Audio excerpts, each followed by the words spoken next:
Hello, everybody. Welcome back to the VNture Podcast.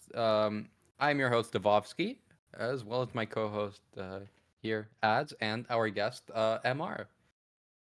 Um, Hello, I'm Art speaking, and I ventured here for three reasons. One, talk about stuff we've been obsessed over recently. Two, get to know the podcast hosts a little better because I had an opportunity to talk ads, and the second host has the most epic name is the Wow Sky. And over the third reason, and obviously espionage. I'm somewhat of a podcaster myself, and I just want to know how they do it. MR, I love you. Yes, that was probably the best guest introduction we've had so far. And like I could hear you rubbing your hands together maniacally. I mean, I'm on Villain Arc. I had to do Yes. it, right? Yes, but Although I also prepared one question, or maybe even let me. Okay, listen. I need to know how you guys met up, or maybe better yet, can I guess? And you guys tell me if I'm right. Okay. yeah, sure. So it was a sunny Sunday morning, slightly breezy, but otherwise beautiful weather. On the beach, leaning on a guardrail, there he stands, a legend incarnate, gazing far into the distance. It is man who made that one Toho video. Starstruck, our hero approaches slowly but bravely, coming into contact with the myth in the flesh. Our protagonist sighs seductively. Hey, would you like to see my thumos? And the rest is history. Was I close? Technically, there are elements to that are true. The Oh, I knew. overall, See, I knew it. I mean, it ultimately was the fact that he joined my Discord server. After I'm not sure which video of mine you saw, but you joined the Discord server. Rants. Okay, it was the rants video. You were a very sociable person, so you kind of immediately made friends with everybody. And then eventually, we started talking. He ended up becoming a mod in my server, and he was one of the people I originally approached to do a podcast with. So yeah, that's kind of how it happened. And I will say just now, just for the audience, as MR mentioned earlier, he is a podcaster in his own right. He's been on VNture, VNture, as a visual novel focused podcast, pretty much one of the only ones out there. And I've been there, I think, 4 times now? And it's always a good time. We will have a link to that in the description. Do go check it out. So you're basically like a co-host already. You're like an honorary co-host. Yeah. A co-host of co-host, okay. Yeah. And oh my god, it was so many episodes, and every time it was weirder topic as. Oh. I think the most recent was Monster Girls. Yeah, it was I think it was Monster Girls. I'm wondering, could it also have been the bad visual novels? Oh my god, It was one of fun those. one. Yeah. Those were fun. And the name of the podcast doesn't help the search engine optimization because it always says, "Did you mean venture?" I Yes. changed your search result. Yeah, I have to go through Ugh. like a wild journey to try to actually find your thing on new platforms. Like the first time I went to look it up on Spotify so I could listen to it while I was driving, it was a struggle. Yeah, I can imagine. Yeah, I mean, hopefully as you guys grow, eventually the algorithm will realize that it's its own term, or maybe you can find other keywords to kind of stuff in there. Yeah, it's an never-ending process. We try to improve the searchability. Yeah. All right, so This is amazing. This is the greatest first question I've ever been asked on a podcast in the history of my life. yeah, and that delivery too. That was like he's like the weeb version of a Greek storyteller. There's no comparison. MR is way better. Anyways. Thank you, guys. Yeah. I tried. So So this episode, we ended up playing a video game for the first time. Well, we've all played video games, but this is the first time on the show. I've never played a video game before. This is the first time for me. True. Okay. So we ended up playing, at MR's suggestion, a neat little deck building roguelite known as Chrono Ark. So let's just start out. Dvovsky, what were your first impressions of the game? I was extremely, oh god, okay, I'm gonna like be lit on fire, like shot with a sniper from afar for this, but I was very like overwhelmed, and I kind of like was very confused as to how all the systems worked. So I like died pretty quickly. It is a roguelike, so you cycle runs, like you keep starting over and kind of beating the game over and over again.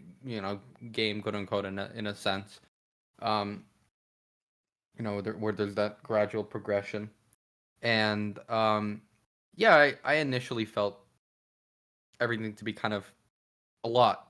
As I played more of the game, I have not beaten the game. I have cranked a measly 6 hours in, but I'm getting a little bit more and more used to the mechanics, and I feel like that like some of them I'm not using, but I will like later on, like the kind of the modifiers. The main characters, I believe her name is Lucy.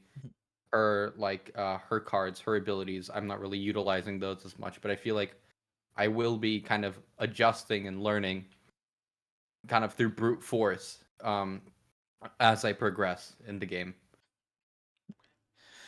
Well, for me, I've played Slay the Spire before. I do enjoy the game. I'm not super good at it, but I've gotten like a few ascensions deep into Slay the Spire on all the characters. And the one thing about me with deck building games is I'm pretty good at like the actual playing portion, but the deck building portion is not my forte. Like I can know when these cards synergize well and you can cause a cool effect with it. I am not good at setting things up so that the probabilities all line up. So one thing I actually appreciated about Chrono Ark is that it doesn't have as many deck building elements as something like Slay the Spire, where you're constantly adding and removing cards. Here, you have several characters. Each one has their own set of cards, and you can add, one or two here and there, and just the different. You just kind of want to have a different composition of party members, and most of the customization comes from selecting your initial party and the party members you recruit as you go through a run. So I actually found myself falling into this game a lot more. Like I was finding more success than I was in my early days of Slay the Spire. And I also enjoyed the fact that, unlike most roguelites, this one has a real cohesive, continuing story. And the fact that you continuously die and restart does play into it, which is neat. It's something I've only really seen in like Hades before. Yeah, true. And since I'm the one responsible for you guys playing the game, so probably I need to give a little bit of a backstory of how I picked it up. Oh, okay. I have a weakness for card games. And it just so happens that I have a friend who likes to exploit that weakness. And on another day that I'm playing Amatsutsumi, and I'm talking with Anj, because I'm talking with him and sharing my opinions, and I'm like, I don't want to play this. It is so annoying and so. But I'll talk about Amatsutsumi when I finish it completely. I get approached by my Swedish friend, and she says, "Okay, listen, I have an interesting drug to sell you." I'm like, I'm not sure about it, but let me try. First one's free, I guess. And I'm hooked ever since. And yeah, when it comes to card games, I played a lot, Slay the Spire included, and probably that's the closest comparison. And I first to finish the Slay the Spire, I think like I really appreciated in Slay the Spire how one of the best choices in that game, and maybe this answers why you weren't that good at the deck building part, is not picking anything, not adding the cards in the deck builder game can be the best choice to make. And in contrary to that, in Chrono Clock, mechanically speaking, the fact you have somewhat of a more control over the consistency of your creation is quite interesting mechanic in addition to, because now we're kind of delving into how the game plays. I don't think I've ever seen in a card game an equivalent to the fixed card mechanic that they propose. Hmm. Like, think about it. If card games are about variants, and by proxy, how you deal with card and hand being dealt, would you navigate? Would you perform well, or did you stumble into dead draws all the time? In that environment, they get a chance, one card in each of characters that represent your party, which represents your deck. You can make one card extremely consistent because you'll have always the access to it. And that made my neurons activate immediately. Yeah, There's so much to say when Sky said about the Lucy abilities, right? Mhm. Those represent card economy, card advantage that exists in classical Magic the Gathering card games. And they always represent interesting dilemma. Would you take a card that draws you 2 cards immediately? Or would you take a card that over time generates you 3 ones? Yeah, so I'm going to explain a little bit of what MR just said, just because in case any audience members are not familiar with Chrono Ark. The way it kind of works is you have your main character, Lucy, who has a few, again, economy-based cards. And then every party member you get, you start with 2, but you can end up with, it's 4 total, I think. And then What? every party member has their own little mini deck of cards. I think they have... the basic cards like basic attack, basic defend, basic heal. And then I think they each have 6 to 10 other possible cards they can get as they progress through the game. And 5 minimum. Yeah, okay. That's right. I didn't bother counting. Fair. Yeah. So, but the one of the interesting elements of the game is each character can have a fixed card where it's one card that they have always available to them, or it's a copy of a card that they have in their deck. And the thing is, you can use one fixed card from one of your characters every turn. And the main downside to using that is, while you do have the consistency, it costs 1 extra mana, which is the resource you need to use to play cards. So, and of course, if you use a fixed card from one character, you can't use it from another until the next turn. So it adds a little bit of extra strategy and planning to your run. But although I have found in the right circumstances, it can be incredibly powerful. Like, I think my favorite character from a gameplay standpoint so far is Leanne, who has a parry mechanic where if she has if she uses an ability with a charge so that it has a delay before it attacks, if the target of a charged ability uses an attack before the charged ability goes off, Leanne will parry it, redirect the attack to her, take, I think, reduced damage, and then counter with the ability she was going to do. So if you set up like a riposte, which is a charged attack that gets bonuses when parrying, it's actually like it can be very, very strong. And I've been having a lot of fun with that one. And thematically, it sounds really cool that you need to prepare a counter attack before the enemy strikes. And you feel like a strategic genius. Yeah, and especially since a lot of the enemies, like, unlike something like Slay the Spire, where you do your move, and then you end your turn, and then the enemies do their move. The way it works in Chrono Ark is that each one has a timer for how long until they do their move. And every time you play a card, except for certain types of cards, the timer counts down 1, and when it hits 0, they'll do their attack. Or if you end your turn, then they'll all do their attack. So you sometimes have to try to time things out and get things done before certain enemies do their attacks. And that also, especially with the parry mechanic, you got to time it so that you use the charged ability before they attack, but not so soon that it goes off before they attack. So I had a lot of fun playing around with that. It also took me a little bit to realize that if you wait too many time slots, it starts costing mana, and that was an issue. Oh yeah, true. So I was So like, mechanically, Yeah. it introduces a lot of new concepts that other deck builders or card games didn't. Like the one you mentioned just now is the concept of a turn doesn't really exist between a player and an enemy.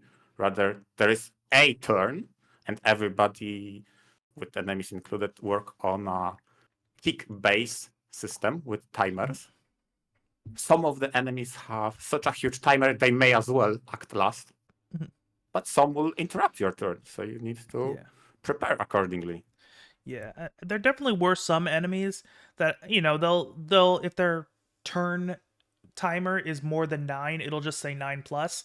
I think some of them are functionally infinite, so I'm like they effectively act as end of turn like that. You can't really bypass.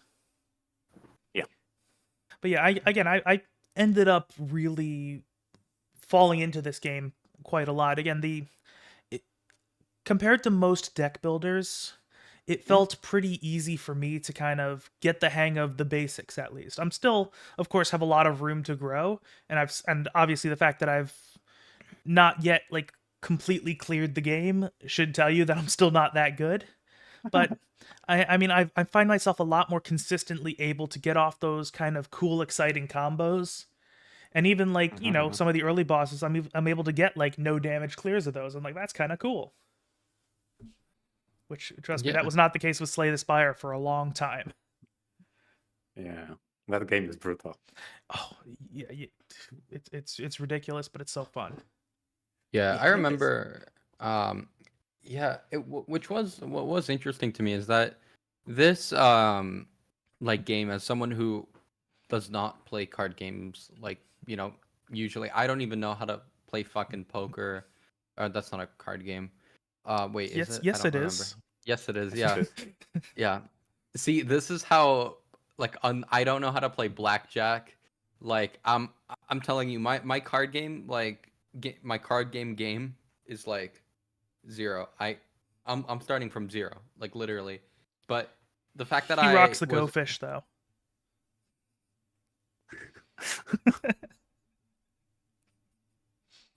how do you play? I think I've played Go Fish before, but I don't remember how to play it. It's that bad. I actually had to think about that. Realize that I like I mean- haven't played it. I Is mean, it- that's the card game that is usually taught to children because it's so easy that even children can get it. Like, probably the only easier one would be War. Is War the one where you like stack higher and higher or something? It's the one where you flip over, both players flip over one card, and whoever has the higher card takes both cards. Yeah, and if you're tied, you do it again. Yeah. So that's how aces can Ah. get transferred. I've probably played War before. Yeah, that sounds kind of familiar. When I was a kid, I'd But- play War against myself. Nice. And war Well- never changes, right? Right. True. But yeah, like the fact that I was able to somewhat pick up on the card mechanics like pretty quickly, it does say a lot about the intuitiveness of the design of the game. And I think it's like, I think what a lot of people fail to realize is how like video games, how different genres, how different people who react to these different genres, right? You don't really remember like struggling through your first like video game, learning like how to move, how to use the camera, things like that. And similarly, these card games, right, which these turn-based card games, which I don't have too much experience with. Again, I have experience in some turn-based, especially with playing the Rant series and some Pokemon, but those are really, really, really basic, right? Whereas this is kind of a more nuanced, deck builder, which I'm not familiar with deck builders at all. And yeah, I think the intuitiveness speaks to the quality of the game. Again, like for me, it was pretty like for me, I don't know, it felt like a bit daunting going in. And for the first like first 2-3 hours I like didn't know anything. And now I'm kind of starting to figure stuff out more and more. But when I play these games, like sometimes like a part of me a lot of times a part of me will literally just like block a certain thing off. Like, okay, I don't need to know that. I just attack, and then slowly, as I, you know, get used to these like other, modifiers, these other mechanics, these kind of support mechanics, I start to think, oh, okay, wait, this is actually useful in this way, and then it becomes more and more fun. Now, from what I understand, a lot of people just come in with the understanding that they already know how to like adapt to these things, right? But again, as someone who has no experience, I'm pretty happy with what I got. Yeah, I will say the game does at the beginning have a bit of a case of mucho texto syndrome, where it's like there's 3 different effects on this one card, and they all tie into like 3 different other mechanics. And so you'll hover over the card, and there'll just be a page of stuff there for you to read. And you do kind of have to understand it all in order to know what that card does. So like there was times when I'd get a card, and I would stare at it for a second, especially if I was tired, and I'd be like, I don't know what this does. And then there was times when I realized, oh, this card I picked, it's not an attack, it's a support skill. It does stuff to my allies, not to my enemies. I just thought, oh, because it does damage, it must be an attack. I was like, no, it does damage in exchange for a support effect. I was like, it's its whole thing. Yeah. Now, there are 2 things from your guys' description that I wanted to relate. One, for wow. I like your perspective, because the way you approach that game is exactly how I approach grand strategies. A lot of the time when I learn the game, I'm like, okay, I can't get all the mechanics, so I'll just slowly one by one incorporate that, and maybe at some point, maybe I can proclaim myself that to be good. But yeah, one at a time. And interesting. I mean, for me, since I played card games forever, it was easier to pick up. Quite literally, on the first run, I managed to get to the final boss, and the game said, wait, you weren't supposed to do that, now die. Like, actually, that was kind of funny, and probably right now we're discussing mechanics and how the gameplay before we delve into how the story incorporated, so we don't jump around between those 2. And from what you said, you describe how some cards are overloaded with text, especially effects that are interlocking with each other. That's true, especially that in the base roster you get. I do believe one character is definitely harder to play than the others. I mean, the Berserker one, the Hein. Okay. All his cards read like, oh my god, so many conditions. It's like one of his cards is... It has a damage threshold depending on the health you have, depending on the health enemy has, etc., etc. And sometimes you read those cards and it's like, you can't comprehend. It's like, if it's Tuesday, you deal critical damage, and it's sunny outside, you deal bonus 5. Like, what? There's one piece of equipment that changes its effect based on the character it's attached to. So it quite literally has like 3 paragraphs of possible conditions for what it does. True. It's like, if it's a man, you get plus 8% critical chance. If you're a defender, it gets this. It's like, Jesus fucking Christ. I think I've used that once just because it's like, I don't want to comprehend this. I just like throw cards and use them until I figure out what it does, and I don't actually read what it says a lot of the time. And I'm like, oh, okay, this is what the card does. And then I'm like, and then I'm probably going to realize, oh, wait, that's not actually what the card does. I'm just, like, confused. Mm-hmm. And it actually does this thing, which I don't want. And I just screwed my entire, like... Yeah, I just screwed up this entire game. Ah, shit. I'm fucked. Yeah. And I look back and I realized the mistakes I made and contemplated it. And just like, okay, fuck it. We ball. We keep going. Yeah, I will say once it kind of starts to click and you kind of start understanding the core systems, so that when you see something that says, oh, it, deals pain damage for this and intoxication for that, you kind of know what all that means. Once you start kind of getting that. There's a lot of ways that different things synergize with one another. In particular, I love how every time you beat a boss, you get a campfire and you can upgrade a card.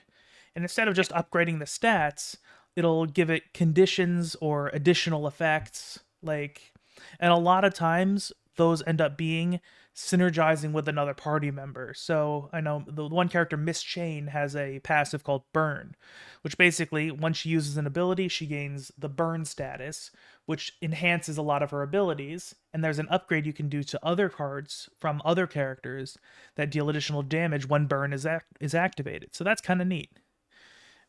Yeah, I think this is the biggest difference of the concept of our core mechanic between Slay the Spire and Chrono Ark. Upgrading card is not designed by the singular cards. Because how Slay the Spire is designed, every single card has an upgrade designed for it. Yes. That's it. Whereas here, upgrades are a collection of effects you can interpolate on a card based upon some conditions, such as some upgrades are only applicable to expensive cards, some upgrades are applicable only for inexpensive cards, some upgrades can only be applied if a certain party member exists, and it forms a synergy. So that's actually is very interesting concept that by upgrading, you can enable a synergy that hasn't been there before. And I also do like how, I can't say this definitively because I haven't, again, we just decided on this topic last week, so I haven't had a whole lot of time to play with it. Most of my playtime was literally just yesterday. So I don't know if this is entirely true, but it seems like also the fact that the upgrades are not set in stone kind of makes it so there's not a strict hierarchy of what's good and what's not. Whereas in Slay the Spire, there were some upgrades that are very, very good, and some that are just a waste of an upgrade. Yes. I completely agree with that. That Yeah. the Slay the Spire can definitely categorize into I need this upgrade to make this card good, and why would I ever do it? Yeah, or it's like you take it if there's literally nothing else. Basically. Exactly. Yeah. Yeah, if you take a damage that does 25 and bump it up to 28 damage, it's like, okay. Right. On the other hand, in Slay the Spire, there is an upgrade that decreases cost by 1, and you're like, oh my god, I need it now. Yeah, those are so good. It's like, or it increases a debuff from 1 turn to 2 turns. Oh, those are so good. Oh yeah. Or poison from 1 tick to 2 ticks. Yeah. So, yeah, exactly. Yeah. Everything you guys are saying sounds so cool, but I have no idea what the fuck any of this means. I mean, if you ever get a chance, I would recommend Slay the Spire. It's hard, but it's also it's a fun time even when you're dying. And it's one of those things where once you get a few runs in and kind of get the hang of the basics, then you might want to go look up a guide just to kind of know how to approach it. Yeah. And that's what I'm probably going to do with Chrono Ark fairly soon. Yeah. And Slay the Spire has exactly one big weakness, okay? It's not quite anime. So I understand. Yeah. I'm just gonna show you guys something, right? And bear with me for a second. Okay. But I'll be right back. So this is some of my backlog before I can start Slay the Spire. Okay. That was a lot of effort for 1 bit. But I'm gonna go put that back now. Nice. But yeah, that's about like 1/10 of my backlog.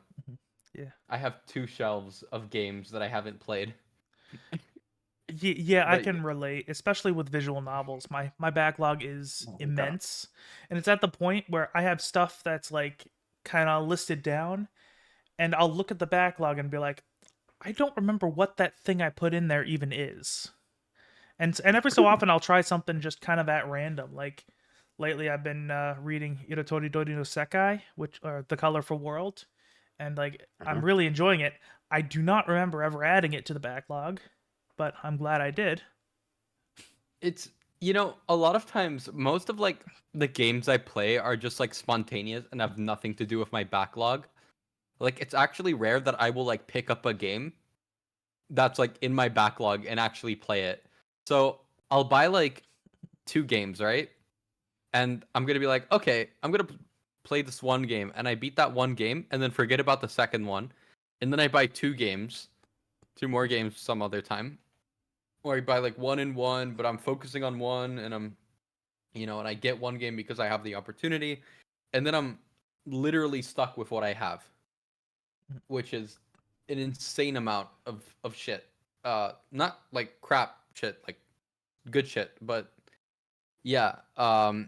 It's always like, but then the games I like choose to play. Oh yeah, like I'm gonna go like on an autistic like 2 year spree of playing rants games, and then also play Sex of Hitler 1, Sex of Hitler 2, Sex of Hitler 2069, that whole entire series.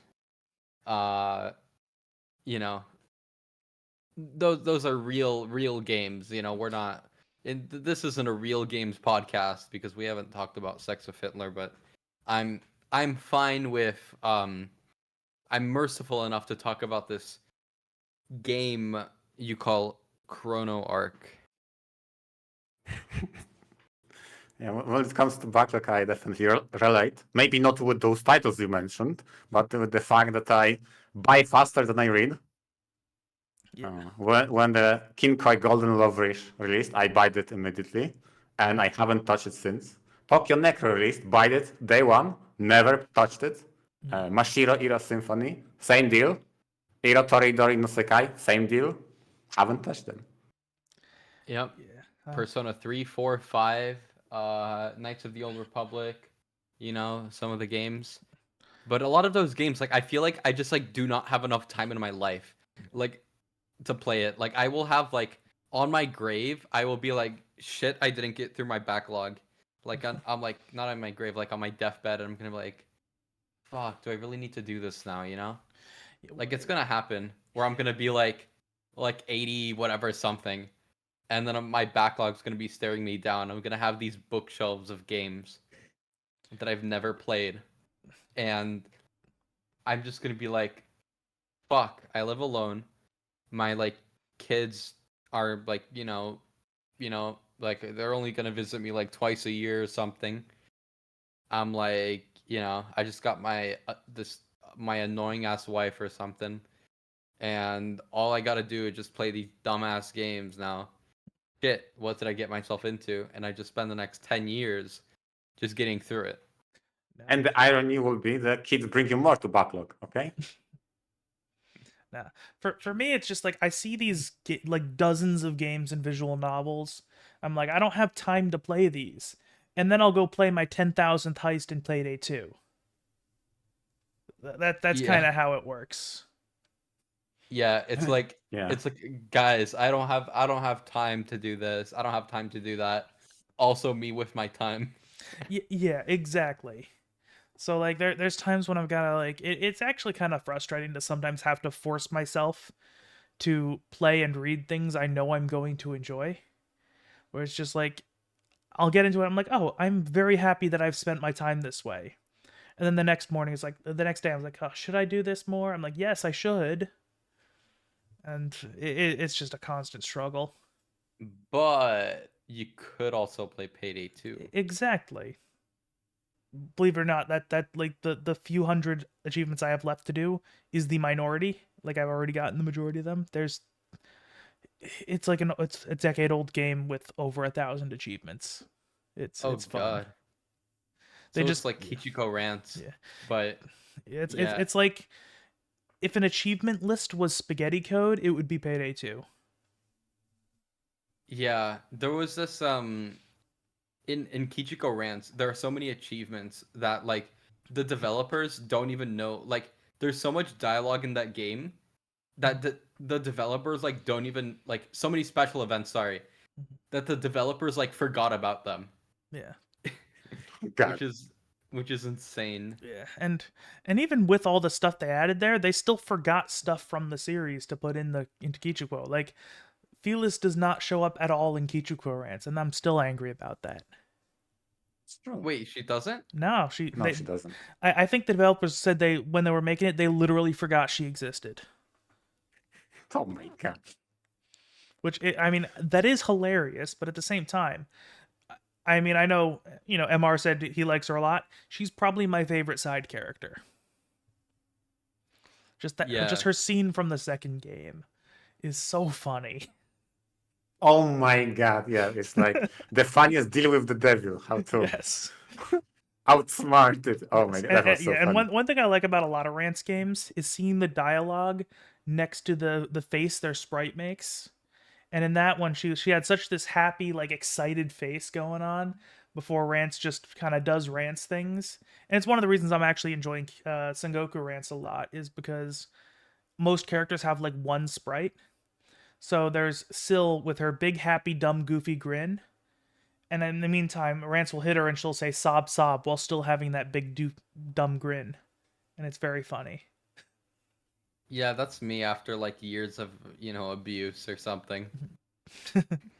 I'd also have the same expression as Syl if I would get whacked on the head for years on end every day. Yeah, I mean, she is Stockholm Syndrome, the character. This is our obligatory rants. Like, this is my obligatory rants like tangent. Hey, I'm all for it. Yes. Don't worry. Steiner, please come on. I love you. Yeah, but I guess actually now is probably a good time. Let's get back to Chrono Ark, and we haven't actually talked about the story at all yet. And that was we're talking about Chrono Ark? Apparently, yes. That's apparently, yeah. That's what they tell me. Huh. But the card game, you throw attacks and they happen and you lose. Oh, that one. Yeah. Yeah, big podcast telling us what to do, huh? Yeah. Yeah, exactly. But again, right. I know I said this earlier in the podcast, like towards the beginning, but I actually was very excited to see a roguelite with a really, like, a coherent story, because usually the nature of roguelites is that, you play the run, you fail a bunch of times until you eventually make it to the end. And unfortunately, that kind of leads to it being very difficult to have a real story. Sometimes there will be little in-game reasons to explain why it, like with Rogue Legacy, the joke is that it's the next run is your descendant. Yes. But with and I think Hades was the first game I really played to really kind of tie it into a main story narrative, since he's the Prince of the Underworld. So every time he dies, he just kind of goes back home and he can try again. So there's some continuity there. Well, with Chrono Ark, I'm trying to say how much I can say, because I don't know the whole story yet, because again, I've only gotten a bit into it. And also I want to make sure I don't accidentally spoil it for anybody who wants to give it a shot.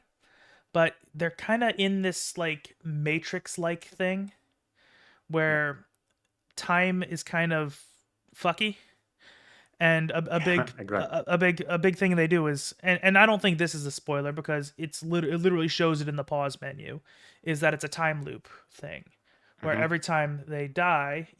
I think you start out on the 500th loop, then every time 99. Yeah, something like that, and then every time you die or you fail, the loop goes up by 1 and you start out from the beginning again. And part of the story is figuring out what's going on and slowly kind of getting little pieces of the story revealed to you. And I will say, I like movies like Memento, so this kind of weird eclectic storytelling is kind of my thing. So I've been having a good time with it. Yeah, I have to say, when it comes to roguelikes that had a story, and I think the first modern roguelike that tried to incorporate some of that was Binding of Isaac, however little story there was in that game. And community obviously tried to piece together the overall narrative, but ultimately that game was ultimately just so far removed from its own story. It's crazy. I think the best example and the closest one to Chrono Ark is Hades. that had a very good excuse of how run can fail, so you can loop again. I mean, you're in hell, you basically died, and what? If you die in hell, where are you going to go? You go back to start. That makes sense, it's thematically. And in Chrono Ark, there is a reason that was presented even in main menu. There is some shenanigans going on, and every time you die, time rewinds, and you are at the start, and you have grand mission. Go and start the clock tower. Go, Lucy, go. Yeah, and I do like so, and one of the ways it exposes a lot of its story is with I mean, obviously there's some cutscenes, especially as you reach certain milestones, but there's also every so often you'll come across basically lore books where it'll, you know, they call them records, so you'll be able to, in the hub area, you know, just take a look at what records are available. A lot of them are very glitchy, so you can't actually see all the information, which is, you know, a neat little trick that does kind of fit in thematically. But you kind of do get little, again, bits and pieces of information as it goes. Like, I know at one point they said, you know, part of the reason things are progressing in the way they are is because of an anomaly that a hacker had deliberately put in. I'm like, oh, that's kind of neat. Yep, exactly. And you slowly, I mean, depending on how much you interact with those records, because, I mean, everybody does it on its own pace. You are either more hooked, less hooked. You have that one person who does bad things and you want to go to the bottom of things. And again, I'm trying to be very careful with trying not to spoil it. But I have to say, since we're talking about story in the title, I need to talk about the feedback loop because that's important. And I feel the best case for it, and I asked you guys before we started this thing, have you reached it? So I'll just spoil a little bit. There's a moment in the story when you get insight in how it was before, how the loop increment by 1. And there's one moment that the loops suddenly drop very far down and you see Lucy as she was in loop 12. And this is not the same character as you have her now. And the origin story and how it all began, you see through the VN landscape. You have sprites, you have text, you have dialogue, you know, the normal stuff you should expect from VN. And they explore the twisted land because Lucy needs to go to the clock tower and activate it. And throughout that adventure, you, with your party members, run into a boss. Oh no, there's a boss. It's a witch and she throws curses. And they're like, oh my god, how to deal with that? I never seen that boss before. And you laugh as a player. Oh, I faced that many times before. But Lucy, as the lead investigator, doesn't know how to deal with that. The party thinks, okay, so listen, we need to spread the curses tactically. So throw on me, throw on that, etc. Actually, I think I might have. That. I think I might have actually seen this cutscene. It's ringing a lot of bells. Yeah, and literally, as they say it, the game say, okay, then play that, and the game just starts. You are in the middle of combat against a boss. You literally hold the curse, and you have to pick the sacrifice for the curse. Like, that's super cool. Yeah. That was amazing feedback loop of how the story influenced the gameplay and how gameplay influenced the story. Because immediately after you cast the curse, the character you cast it on is like writes in pain, like, oh! I think it was Leon also. Like, yeah, it was Leon. Yeah, but I'll take it. I'll protect the team. And the curse is literally called horrendous pain. Exactly. Yep. You know, as long as it's on a guy, then it's cool because I only want women in my party. Yeah. Also, I know this is gonna be a very, very strange thing, but I only like have characters in my party. Like, it's really rare that I'll put like guys in my party because I just like hot anime women. I know this is a very like weird tangent, but I will just like, if there's like a guy, like I don't care what the like how useful that guy is. I'm just gonna like, it's like, nah, I'm gonna get, I want the preacher anime lady with tig bitties. So can I hazard a guess that there was a certain green man that influenced you greatly in that line of thinking? I don't care. I need my Tig biddies. Well, I will say in Dvovsky's defense, I do think that in general, just as characters and as part of the story, most of the female characters are more interesting than most of the male characters. Like, I think aside from Hein and the main guy, I think Azar, I think is his name. Yeah. I didn't find any of the others interesting so far, as opposed to so far I think every female character is exciting in their own way. Like, again, like I just don't care about the Archer dude. Like, he just seemed and Joey just kind of annoys me. But like Miss Chain is awesome. As is Yeah. as is the dark mage, the tiny dark mage. Oh, Karen. Yeah, she's fun. And Leanne, I think, is, again, I like her gameplay a lot, so she's really growing on me as a character. And you have also Pressel, that is totally having a holy rod, not a baseball bat. Yeah. One thing I like is I've noticed some of the bosses will actually have unique dialogue if you have certain party members in. Like like when Ruby and Sapphire, the ones who kind of look like Power. They when you have the assassin in their character, it's like, hey, you're the one who snuck into our base the last time. I was like, oh, that's kind of neat. It's alternate dialogue. Yeah, those guys are fucking annoying, by the way, but yeah. They are. But I agree with you. I like how characters acknowledge what is happening, especially with characters such as bosses, if they have any and all connections.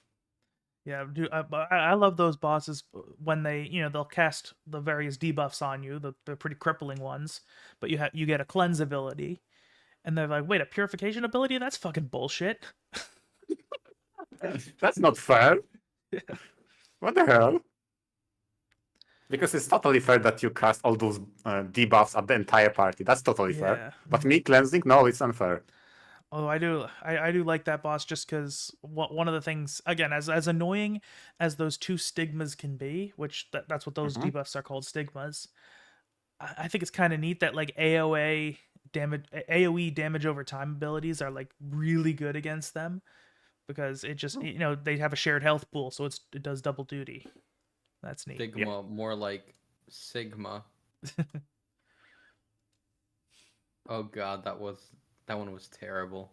I'm so sorry. Yeah, I'm looking forward to it. I'm getting more and more excited to play the game as as I'm hearing you both talk about it. And it does actually seem interesting. It is very rare that a game story will like captivate me. And I really hope that Chrono Ark can do that for me. Because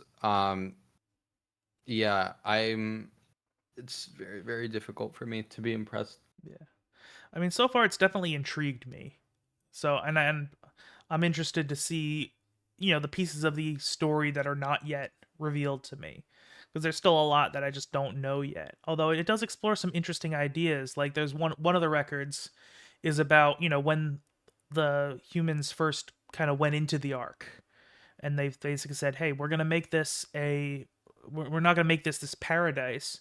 You're going to have to still work just so you can prepare for when you finally get out. And then the mines collapse on a bunch of people, but they can't die. So it's like, ooh. Oh, I remember that, yeah. Yeah. It's that's an interesting concept. Yeah. You could make your life complete paradise, that you don't need anything to do, but would that condition you to be super lazy? So once the project ends, you don't know how to live? Yeah. In a world you have to struggle? Yeah, or realistically, if you're living in a paradise virtual world, would you even want to leave once it's safe? Yeah. True. Yeah. Well, Although, I'll also say, I think, on a side note, we were talking about characters just really quickly. I would just want to say, I think Popcorn Girl is best girl. Oh yeah, the clussy. We need that pop cussy. Dude, she's just so much fun. I honestly, whenever I get a chance to add her to the boss fight, I'm like, yes, absolutely. She's just so much fun. Just like, yeah. Yeah. And then you get a really good Lucy card as a reward. True. yeah, the first time I was like contemplating, and I'm like, yeah, she seems cool. I'm like, we ball, but yeah, yeah, definitely, It's like, hey, my man. popcorn's so good, you might not notice that the people next to you die, so don't die, okay? All right, Yeah. will Okay. do.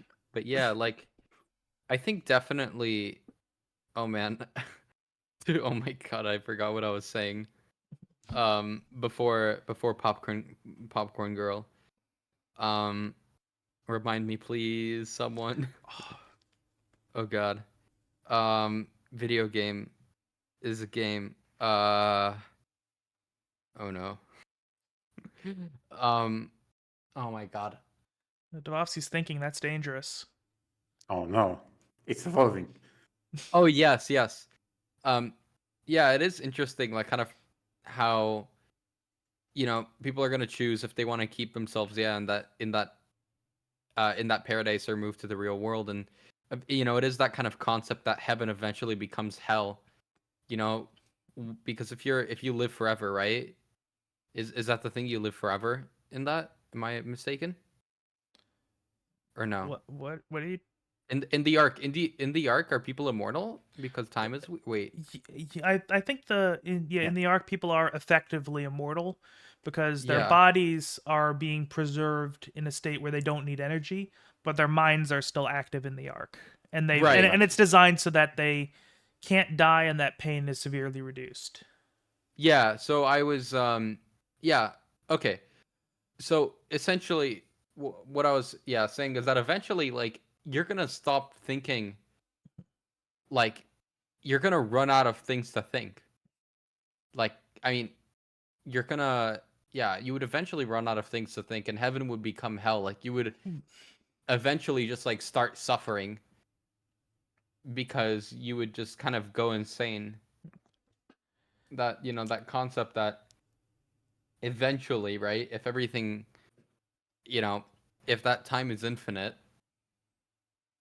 right, then eventually, right, um, only a small portion of that infinity is actually you having fun.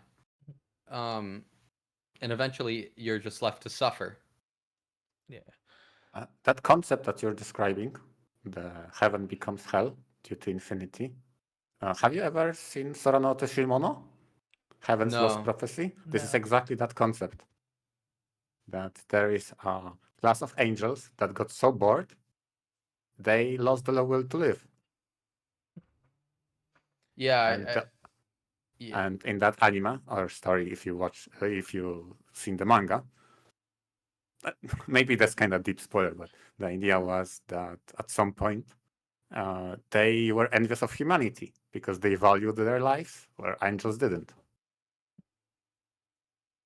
Yeah. That's the Yeah. concept. Well, I mean, it's generally agreed that people kind of need a purpose or just something to do. So, like, I think ultimately, somebody who wants to, if somebody's lives forever or at least lives a very, very long time, as long as they're keeping themselves busy, I think, I think it's doable. Like, and I think that's part of what the arc was trying to do. It's like, hey, you do kind of have to, keep yourselves busy. Maybe the conditions weren't so great at the start, but as long as you're doing something, you'll kind of find some satisfaction. Because, like, in the real world, people who, they work for 50 years, then they retire and they die within a year just because they have nothing going on in their lives.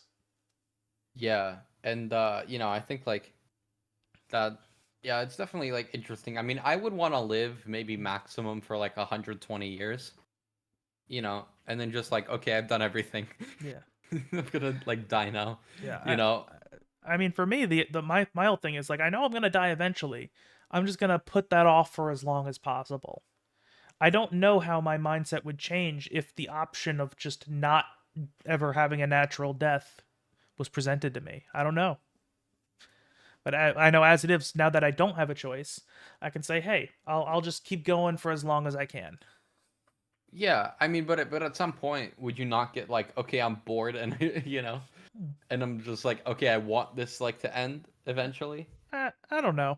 I think for me, there's always going to be something new. So like I don't like example, if we just look at things like backlogs, I will never have a backlog of 0, just because even if I were to dedicate 100% of my time to getting through it, there's more things coming out faster than I can actually play and read them. So Yeah. I'll never run out of things. Even if we just looking at media, not even counting all the stuff that I want to do outside of that. So I think for as long as I'm alive, I'll always have something. Yeah, that's definitely interesting. You know, I guess on the Ark, if there's a game dev industry, you know, if there's yeah, an entertainment industry like that, then you're always gonna have a backlog. Maybe you wouldn't get bored. Well, also there's a question: if you're in the Ark and you start a YouTube channel in the Ark, are you technically a way. VTuber? Are you Arctuber? Whoa. No way. Holy shit. Because You like might be right. technically that's not your actual body. That's a projection. I true. mean, it wouldn't be traditional, you know? But wouldn't be that's very stressful? Every time you loop starts, you have an episode 1 again, debut. You look the same like every episode. You're like, wait, so that's just like, yeah, so you have like the same character model for like, you know, it's just you, like that episode 1 you for like 20 years, right? Oh god. And it's like you know, I mean, yeah. I mean, I guess, you know, I already look at people like, you know, like, I don't know, like Masahiro Sakura, and I'm like, yeah, that guy has never aged. So he's, you know, he's got that VTuber model power where he, you know, he just projected like the 20-year younger version of himself onto like every presentation, every public appearance he's ever had. And he just never aged. And then when we're actually going to see him out in like person one day, like, you know, like out and about, doing like normal things, he's just going to be like, he's going to look like 200 years old or something. Whereas now he looks like 25. Yeah, I mean, also, we're kind of used to that just from watching things like anime and cartoons. Like, think about it, Ash Ketchum's been 10 for the past 30 years. Oh god, that's true.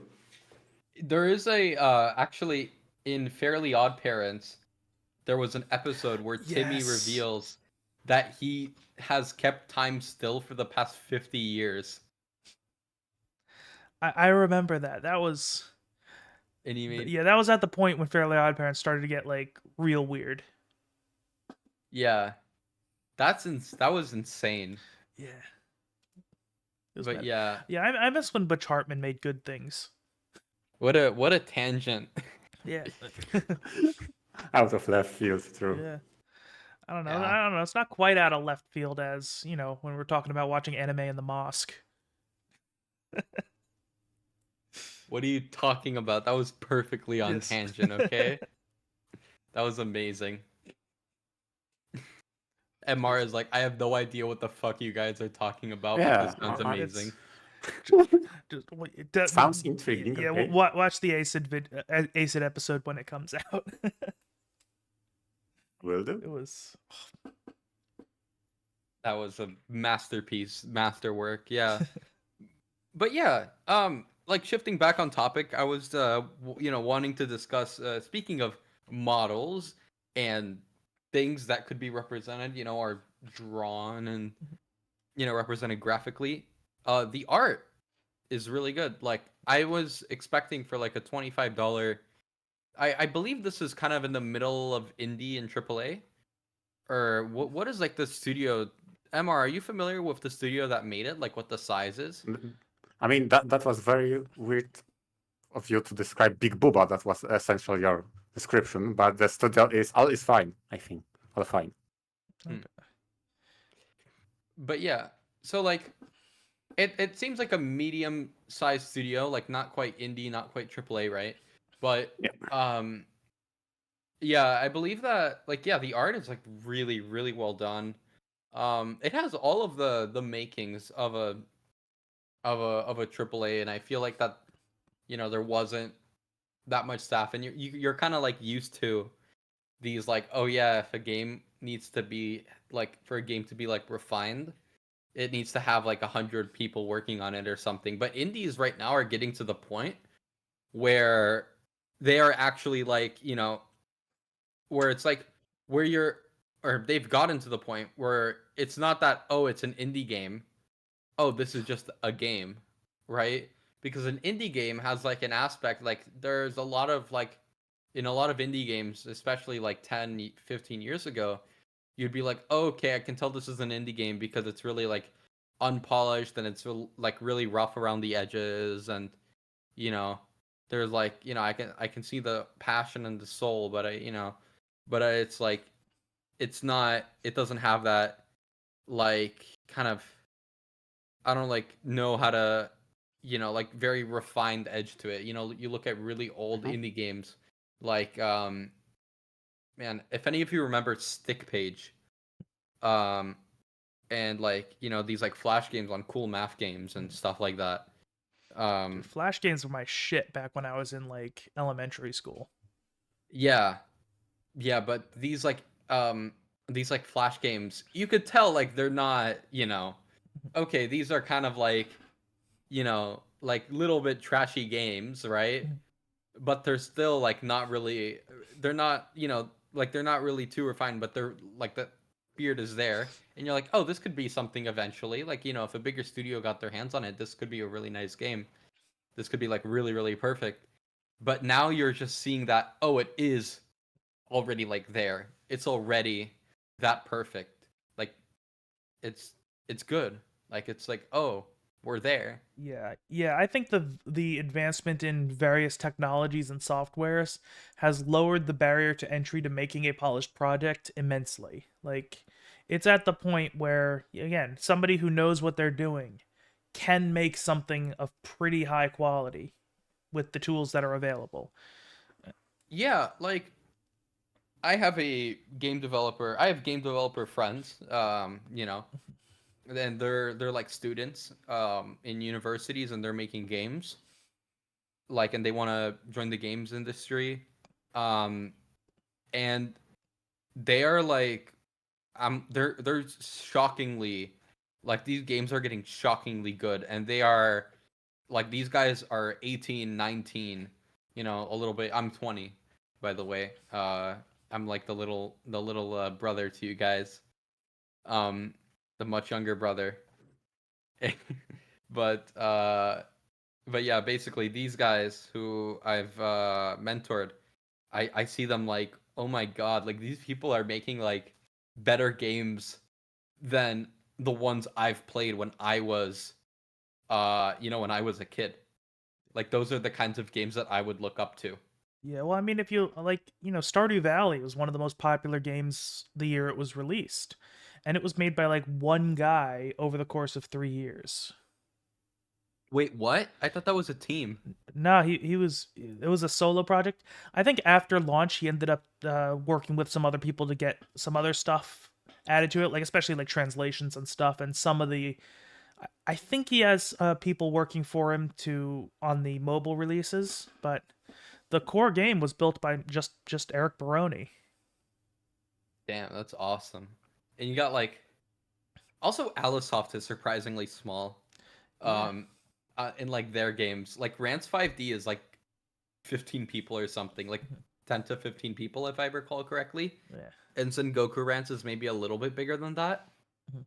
which is like insane to think about. Like, yeah, games are over budget. Like, yeah, people are working longer hours. It's more expensive to make games, but when the games are turning out the same as like games from like 20 years ago, it's like Sengoku Rance was a much cheaper game to make, but you look at like a game of like the same quality and same genre would take like, I don't know, like twice the budget to make. Yeah, well, I mean, I think a big reason is the big studios.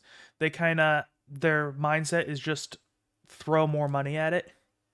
Yeah, and also like there's a big problem with overhiring Mhm. the past 10 years with how people have like projected the game industry to grow. You know, so like you always had these like predictors, these investors predicting, oh, the games industry is going to be worth $200 billion in this year, and so a bunch of companies start overhiring, and they hire like thousands of more employees than needed. Like overall, I'm talking in the games industry, like dozens or hundreds of more people in these mega massive corporations, and you see like these giant layoffs. Like it's and we're gonna see this cycling around. We're probably gonna see this for a while, if I had to guess. So my qualifications actually, in knowing this quote unquote qualifications, is that I was a game design major for a few years, and back in like high school, all the way through my like second year of college. I was actually like seriously studying this stuff, and I went to GDC, and I've been around the industry, and I've met a lot of people, and that's kind of what goes on. You have your companies that really know what they're doing, so they don't hire that much, and you know the games are like they everything stays the same, like Nintendo. The job retention and like the happiness is like people are really like, say what you will about the company, their like business practices, well, they're like marketing and a lot of their stuff, but their employees, their game developers are very happy, and they will keep their jobs for however long they want, given that they like do their job. And yeah, and same thing with like a lot of these, even like even these like smaller, even these like really small companies, yeah, like a lot of them kind of don't really have that mentality of like throw money at the wall and it get good kind of a Yeah, game. well, also tech in general is in kind of a weird spot right now. So like, I ended up doing some studying and got a certificate in web development. So JavaScript and stuff like that. I've been having trouble finding work just because a lot of companies hired like crazy over COVID, and Yeah. then afterwards they realized, oh shit, we hired too many people, so they started laying people off, and now nobody's fucking hiring. Yeah, like So my brother did a master's in comp sci, and he's working for a company, and he helps develop their app and things like that. And and the only reason he was able, like, he had to fight to keep his job, like he was like stressed out like all the time, just like desperately, like, am I going to keep my job or not, and am I going to be like screwed yeah. and not be able to work in the industry with my bajillion dollars of university debt. Yeah, I mean, my one of my cousins, he also got a master's in computer science, and he's pretty good at what he does. Like he knows his shit, and it took him like over a year working a data entry job to end up finding somebody who would hire him in his field. Once you got like 3 to 5 years of experience, then it gets a lot easier because there's actually a lot of openings in that range. But Yeah, getting your foot in the door right now is very difficult. the meme of like entry level requirements, like 5 years of experience Yeah, in what you want to do. yeah. It's like, yeah, I like, here's like an entry. Yeah, here's like, or I don't know, be like a work at like McDonald's or something. Yeah, have like customer service experience. And I'm like, bro, this is like a bunch of kids' like first job ever. It's like the meme of like, go work at a McDonald's to start out. Yeah, I mean, in To start out fairness, working. when it comes to things like retail and fast food and stuff like that, they can't really just put requirements pulse, even though that's pretty much what the requirement Oh, is I've have a I've pulse. seen that. I've seen that like before, where like retail positions have put in requirements of like, yeah, I want you to have like this experience and this experience. And I'm That's like, this is fucking GameStop. yeah, that Like that's crazy to me because you're again, yeah, I've worked those kind of jobs, and they will hire the biggest fuck ups imaginable. Yeah, they're these like very low skill positions. Mhm. Um, that again will have like very weird requirements, like especially in like California has a very saturated oversaturated job market Mhm. right now. So like like everything, I mean it's just hard to find work right now. Because yeah, there are like positions open at a lot of places. Like you have a lot of now hiring signs, but no one's hiring. Like no one actually hires anyone unless they have a lot of experience. Well, I know California in particular, at least certain parts of California, are a little weird just because they have those big industries. People move there Yeah. to try to break into those industries, and when they can't, they end up kind of going for the other, like the service jobs and stuff like that. It's either like it's really either like there's like yeah, something about California is there isn't really like you're either doing like really well or like really badly. And there really isn't an in between. Like Yeah, you're either struggling or you're thriving. yeah. Well, yeah. Unfortunately. Yeah, I mean, there's that one joke. It's like, it's like, oh, I've met a lot of aspiring actors, and I always say the same thing to them: large coffee, please. Yeah.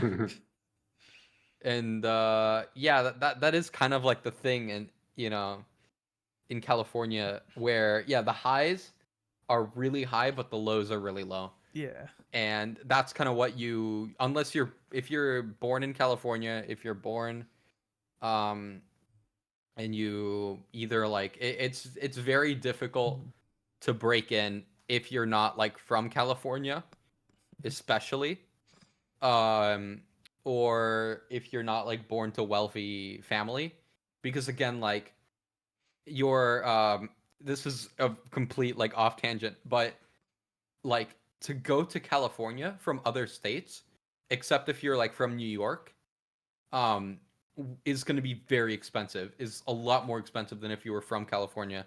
So if I'm coming from California, um like I've been to like states like Oklahoma where a house where you can get like a almost a mansion for like 300 grand. And like I've known people that have sold their houses, which would be considered like a small house, or like small to medium, like in between that, for 900,000. And like again, like property is insanely expensive, and you can get like in some places like a mansion for that, right? So to break into the to break in from the outside is really really hard. But once you're in there, you're kind of in there. So Yeah. again, like there are ways if you like, and you have to be, if you know someone from California, and they can like give you a lot of like, if they can mentor you about like the ins and outs of like all the programs and things like that, like you take very specific routes. Like someone's like, okay, yeah, you can live with me for a few years, go to community college, fill out these forms, do this, do that, talk to this professor, go to this convention at this day after working this amount of hours at this job at this location that'll hire you, that I'll put in a good word for. And it's like you have to have all of these fucking things line up for you to like do something. And then there's also the aspect of luck. Yeah. I also feel like there's one of the issues is a lot of people who move to California to try to facilitate a career in whatever. They kind of have like this all or nothing mentality where they're like, they want to get into this particular field and they'll work that waiter job until they get there. Whereas like, I had a relative who ended up moving to California. I think he initially wanted to be an actor. And eventually he did not make it as an actor. But eventually he ended up taking a job in the production side of things. And now he's reasonably successful doing that. He's working in various TV shows. So like there's times in the family will sometimes watch some random crappy TV show. Like I remember a while back, there was an old like reality game show he did. He was so you wait and 45 seconds into the credits you'll see his name for a quarter of a second, and that's he's making his living that way now. So, Yeah. but yeah, he was willing to like, take an opportunity that wasn't necessarily what he wanted, and he was able to find success that way. And yeah, that's a lot of how the industry is. You kind of have to you have to like really kind of like, you have this like, I don't know, you have this like flat field and you're looking for like these little small cracks to wedge yourself into. Mhm. And that's the way like you can succeed Yeah. in California. Yeah, I just get sad whenever I hear about a YouTuber or a streamer saying, I'm moving to LA. I'm like, oh, their Oh, content's God. going to suck now. Yeah. Well, then you look at me, and then I'm like born and raised in Los Angeles. It's like Los Angeles, and they're like, okay, this guy's already fucking insufferable. There's no saving. Or you want to look at it positively. It's like you can only go up from there.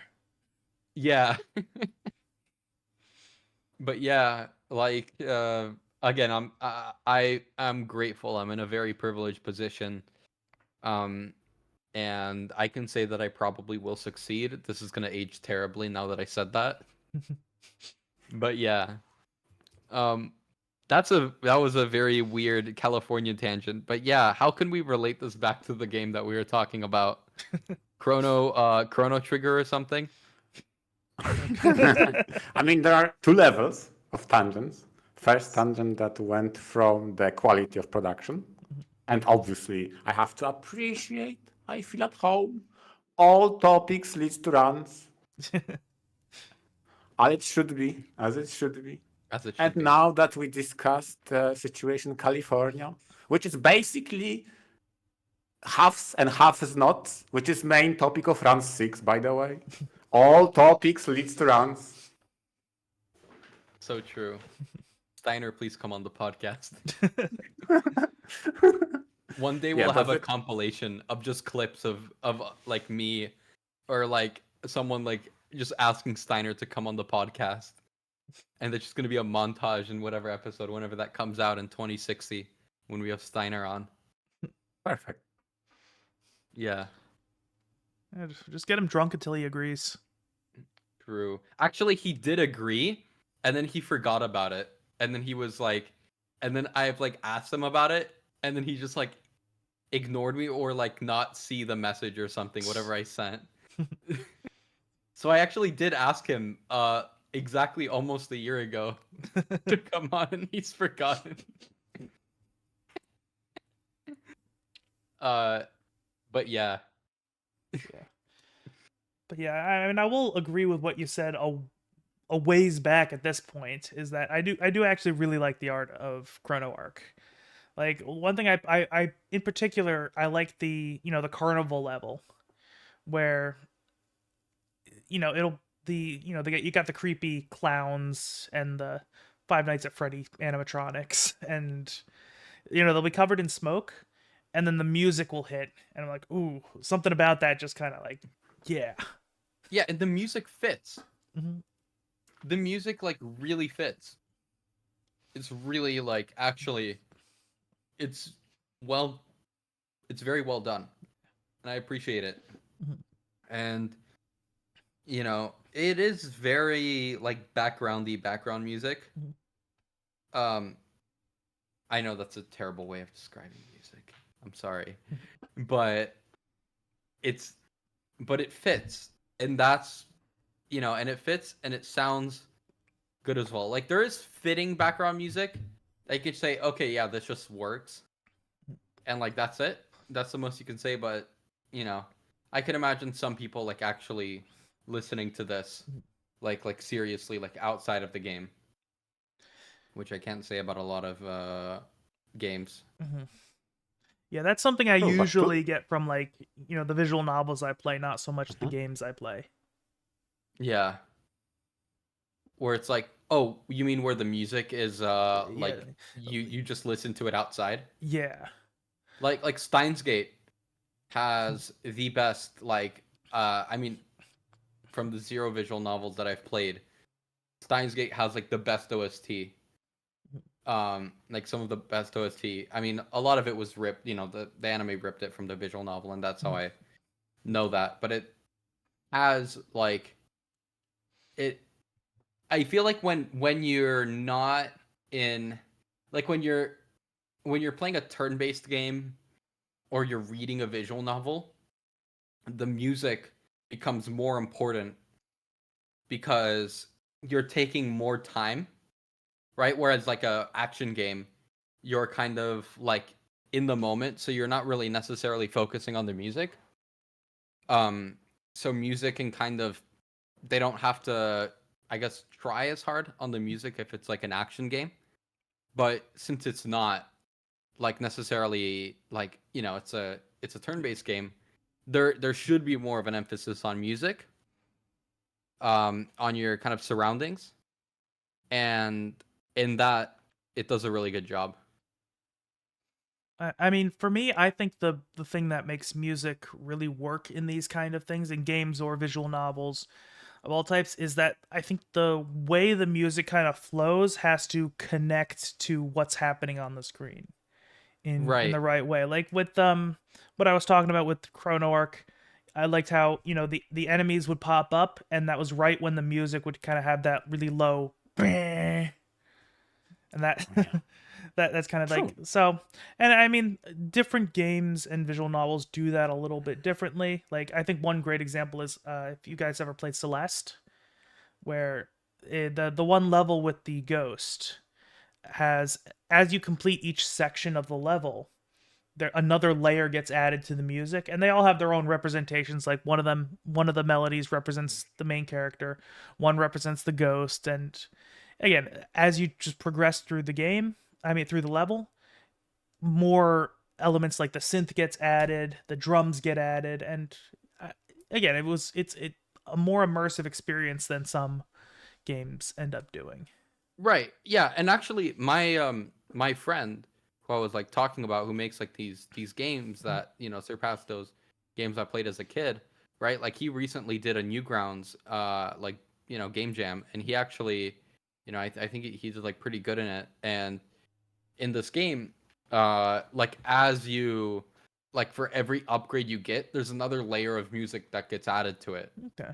So it's adaptive and all that. So it rewards you with that as well, and I really enjoy that. And like you look at something like Breath of the Wild even, and the music changes as you climb mountains or traverse certain environments, and you feel like it feeds into how you feel as you progress through something, or it can motivate you, or it can be a reward, right? Sometimes you want to see how the music is going to evolve, and sometimes you want to see, like, you're inspired by the music to get to the goal, right? Yeah.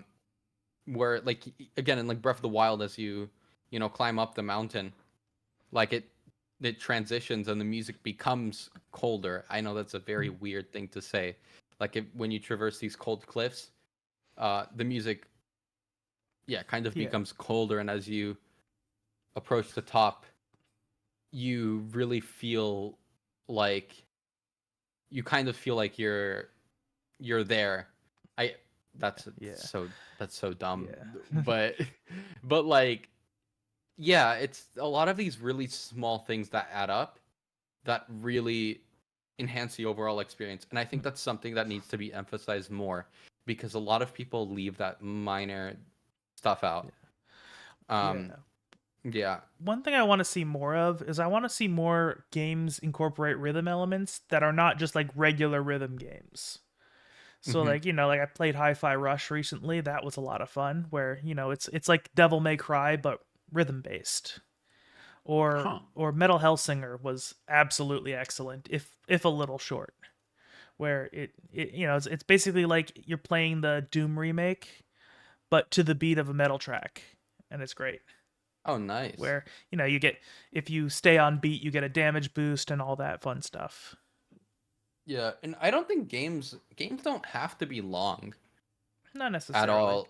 Yeah, and I think if you like have a game and like it finishes, like you finish developing it, kind of. No, you're not like finished developing it, but you've kind of made everything and you're like, oh, this is 15 hours. Oh, well, we got to make this like 25 hours. Like, no, you don't. No, don't do that. Yeah. No. I mean, Although, I think ultimately the length of time a game takes does need to be factored into the price. Just yeah, because, like, I know like Hellblade 2 released recently, and I think it's like a 5-hour game. I'm not paying $50 for that.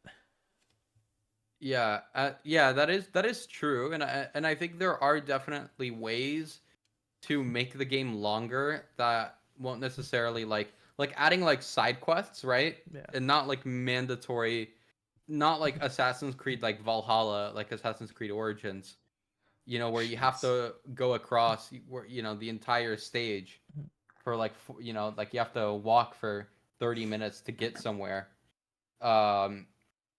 And like to get to your objective, and you do that like 80 times, and then you're like, oh, I spent 40 hours walking around and doing literally nothing. Okay, so I guess it's worth $60 because I've had all of that. Yeah, I will say the later Assassin's Creed games, especially once they started going into RPGs more than, the traditional experience, it is kind of amazing how high effort they are, but the effort was put in all the wrong places.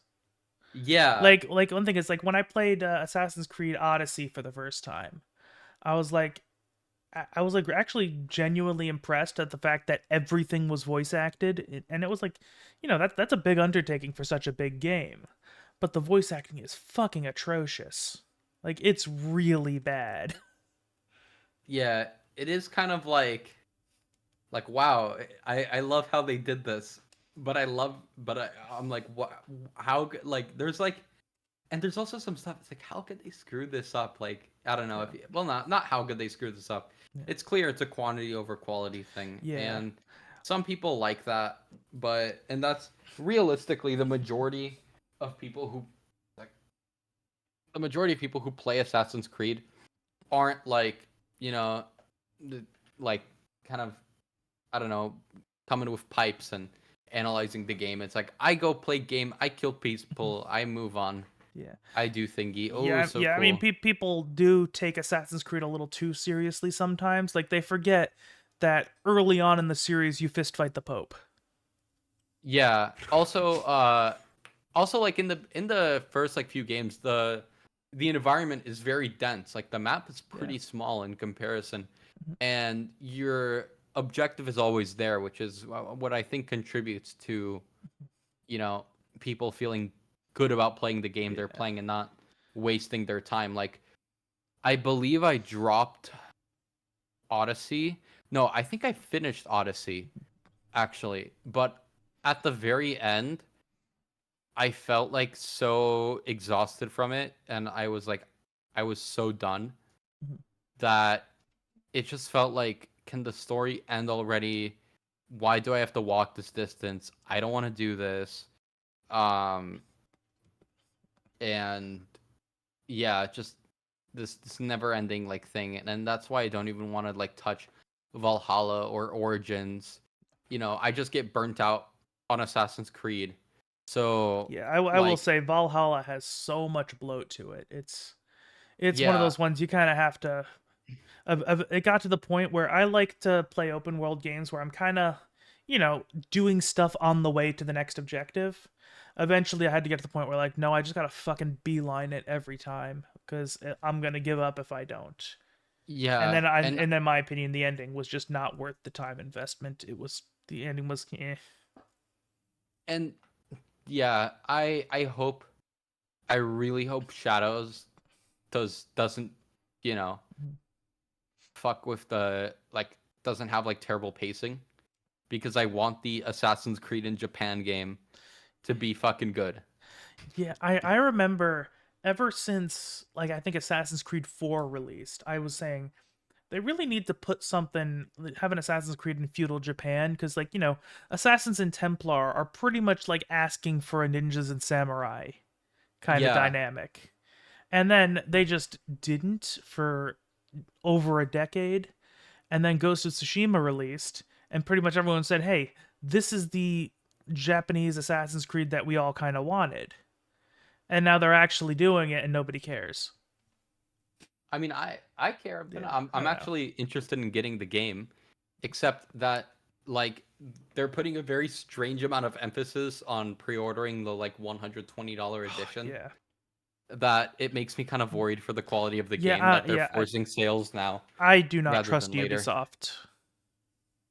I will definitely only play the game like when it comes out, unless Yeah. pre-ordering the game gives me like a nude clothing option for the character. Yeah. For the I characters. don't pre-order games ever unless I really trust the developer. Mm-hmm. Because honestly, people get burned so much that like it's one of those things. I don't want to reward that practice. Again, Yeah, unless the developer has shown themselves to be like worthy of it. Like Hades 2 is out right now in early access. If it was like not in early access and instead was a pre-order, I would actually probably consider pre-ordering it because Supergiant has a history of actually like doing the work. yeah, and like I think pre-ordering is kind of more of a compliment to me, Mhm. like than actually me just like paying for the game. Like, oh, I'm giving Yeah. you your sale. It's a sale, and I'm complimenting them. I'm not gonna give compliments to a company which I fucking hate, which I Yeah. despise. Um, yeah, Yeah. but I mean, I'm but also yeah, I'm also in the camp of I don't buy early access games unless I think the early access game itself is worth the asking price. So like right. I think the last early access game I really like bought was RimWorld, and in my opinion, it was a complete game when I bought it. Hmm. Although they of course did add more when it got the 1.0. Yeah, yeah, I get you. I get you. Like I'm yeah, definitely. Like I'll be working on a few projects myself pretty soon, and I'll be. Ooh, can I say this? And no one's gonna watch it anyways. That knows that's like gonna be involved with the project. But I'm kind of directing like a game, right? Like I will be directing a game very soon, kind of directing, like supervising and providing a lot of creative input. Um, and I'll have like a small team of like 1 to 2 people. Um, and and again like finding that, because I will also be maybe printing physical copies of it in like jewel cases and whatnot. Uh, finding the appropriate like length and how to really like make that value, with printing, especially with like printing some like physical games. You really want to make your money back, because it's going Yeah. to cost me to print 100 copies. It's going to cost me $1,100 Oof. estimated. Like, I want to print 100 to 300 copies, and I want the physical editions to be complete, Mhm. right? So I'm going to have to end up selling them for like $20, right? Which is a lot. Like, you can buy a lot of like really high quality games for $20. I think Hollow Knight is like 17, right? Something like that, yeah. Yeah. And that's not even considering a sale where at this point Hollow Knight's been out so long that when it goes on sale it's like $5. Mm-hmm. And True. I mean, at that point, they've made their money back, Mhm. so they're not necessarily concerned. But again, I at least want to make money back, and I won't be making too much from the effort that I put in, I feel like. And it's mostly going to be the developers that are getting a cut. Mhm. Though I will consider myself a sort of quasi-developer in this case. And yeah.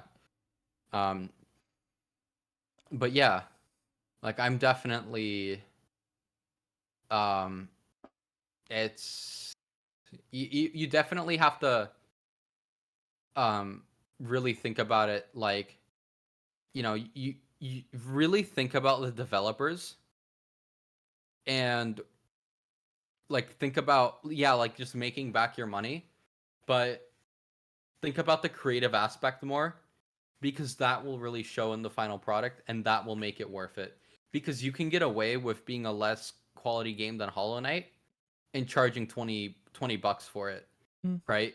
As long as the product is interesting enough, even if it's like a 5-hour game, like 10 hour, sorry, like yeah, even if it's like a 10-hour game, maybe not 5 hours. If it's a 10-hour game, then or like at least like 5 to a 10-hour game, then you can have if it's quality enough, then you can maybe sell it. You can push it and sell it for $20. But especially a physical copy, like if I'm selling this as a physical copy, right? That's my justification, is you get the physical contents are what are important. And I'm gonna try not really bloating that. Yeah. And again, that's really, really important. But yeah. But yeah, back onto the game. By the way, I thought it was a bit expensive. It was 25 for the main game and 30 for the deluxe. Now maybe I'm just spoiled for choice, but like considering how much content is in the game, would you guys say that the price is justified, or it could be sold for higher or lower? I think it's at about the right place, give or take a bit. Like if I was the people selling it, again, based on what I've played so far, I haven't gotten through the game. There's still a lot I don't know. I would say around $20 to $25 is probably the right choice. And if I wasn't picking it up for this podcast episode, I probably would have waited for a sale. Yeah. But I don't feel ripped off at all. I think and I think that's definitely something. I mean, I think it is worth that much. But MR, do you think it's worth more? Do you think it's worth less, or do you think it's about the same? I feel like we need to take into the consideration the quality that we talked about before. That first, the music, like you guys said, is appropriate and definitely isn't a kind of background music for music's sake. The second is the sprites, the fact that they even care to put sprites variation to show emotions, show characters in different poses. And I know all topics needs to lead back to runs, and just so as you talked about Sengoku runs that had one sprite problem or quirk, let's call it a quirk, not necessarily a problem. I mean, this title has multiple sprites for characters. Even the Run 12 that I said, that you see how the early loops went, Lucy is completely different. She is no longer the aloof Lucy from the 500 loops she's been through. She's a completely different character, and that sprite work reflects that. Given all that, the quality of the product, and given the fact this is not a walking simulator, you experience one and you are done, it is actually a game. And if you like the mechanics, you can go through. I don't know who would be in the right mind playing it for like 120 hours. I don't know that person. But you definitely can get your money worth. So I would say, yeah. And I think this is maybe a way of doing things. The DLC is completely optional and it's more of a fun servicey vibe. I bought the DLC. Developers. I bought the DLC and I have the swimsuits on the lady characters. As one should be. Yes. The correct choice. Wait, MR, you said who would spend 100? I'm looking here and it says playtime 120.8 hours. Some lunatic probably. Is it? Oh, MR, it's just probably like an imposter schizophrenic like impersonator then. Oh, okay. It's around probably did that. Yeah. But yeah, I think we've kind of wrapped around like what we've wanted to talk about. I mean, MR, do you have anything else or ads that you'd like to bring up? I don't know. I mean, I will say I'll definitely be continuing to play it past this point. Like I'm on my own. I don't know if I'm ever gonna make any content on it, but I do want to see what happens. So I want to get the story finished at least. I gotta know.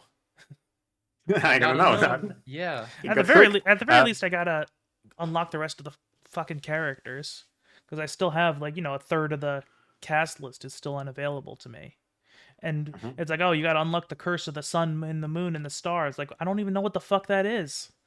Yeah, but you're not gonna unlock it, okay? Yeah.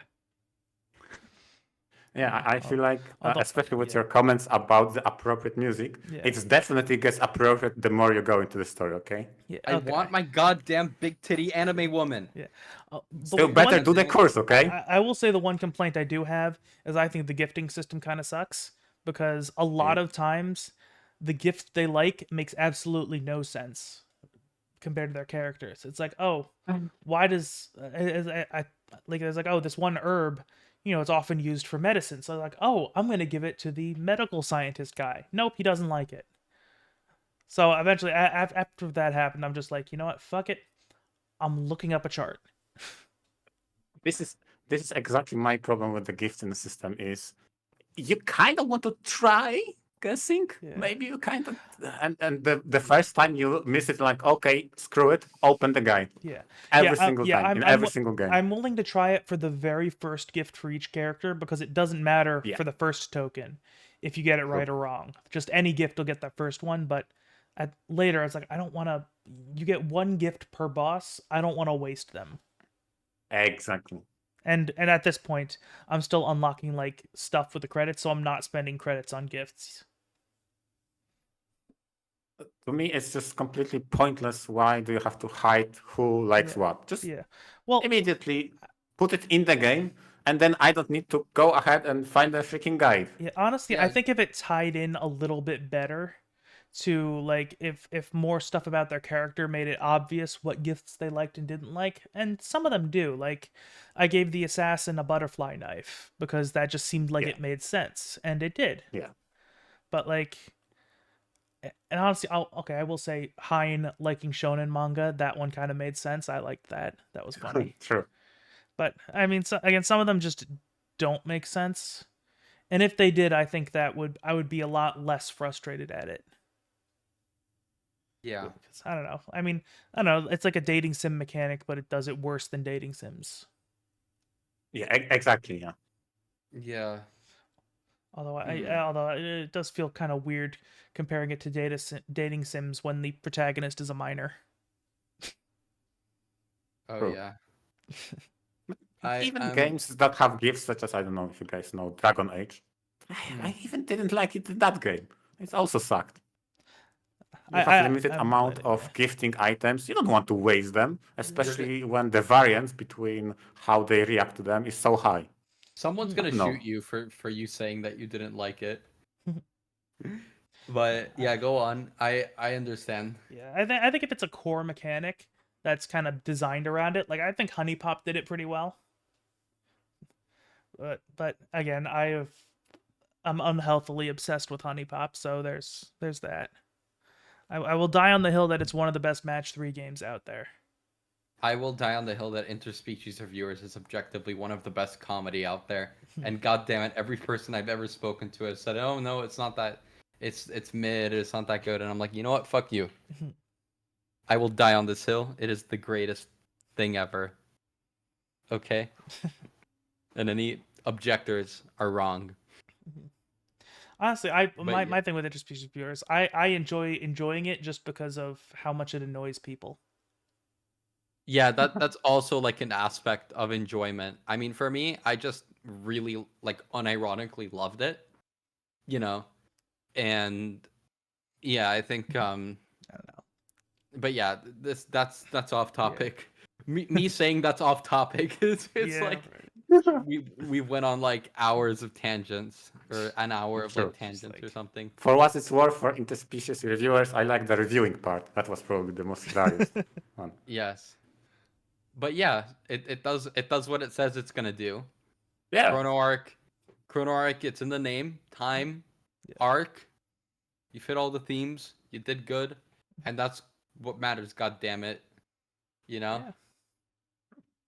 Where is the Assassin's Creed in Assassin's Creed? Genuine question. In the newer ones, at least. Yeah, the newer ones, they're just kind of like Assassin's Creed, but before the Assassins existed. And what is the creed? Yeah, that was the nothing is true, everything is permitted right? Yeah. Yeah. But yeah. Anyways, yeah. Um yeah. Any other thoughts? Any final thoughts? Or well, anything before we get into the final thoughts? Uh, I don't know. I'm hopefully I'm just hoping I don't get brick walled. Yeah. You think that that can happen? That you can meet something that you don't know how to I think conquer? I wouldn't be surprised if there gets a Uh-huh. point where my natural ability and intuition just isn't enough. Okay. So like I mean again at that point I might end up just I'm getting to the point where I might end up looking up just a basic strategy guide just so I can make sure I'm thinking about it in the right way. But like with Slay the Spire, it eventually got to the point where it's like I'm just not good enough to continue making progress. Then this is an interesting question then to all end on then.